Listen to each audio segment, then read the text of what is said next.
chị một thay cái này sai nữa đó chị nào sai nè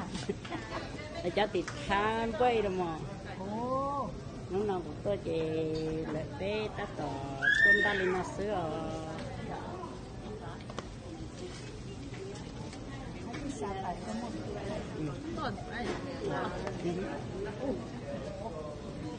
nó không muốn thay là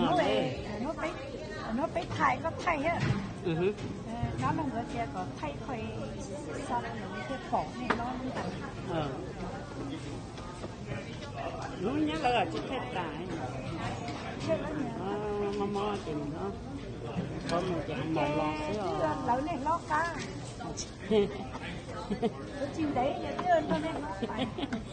chả liệu như tôi nhìn tới chị sao lại nói chị lại một sao gì nói chị mà mua sữa là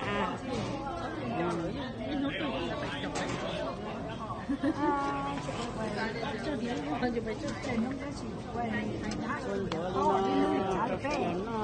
chả thì tay chả cái này phải cái chỉ bón này là chỉ bao rồi nhá rồi bao rồi xoáy ở thịt lỡ hả? Có thằng chả ô chả ô đó chả ô cái con như thế cái chả ô mà của cái thống mó sơ dỗ ngồi nó một chút ôi còn một lẩu không no đó thì nó mất đóng một thấu cá gì trâu thì nó mất cua xuống này cua thì nóng no xuống thì muốn được cá gì đi đổ không sợ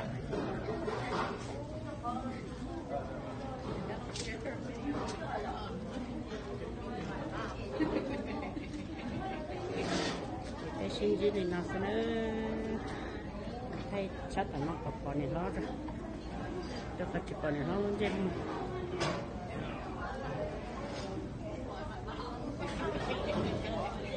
nó thật thâu ta chỉ có to rồi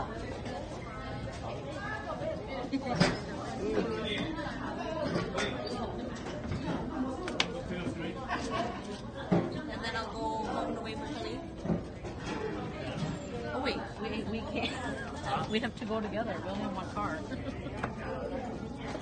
So later, you go for some later.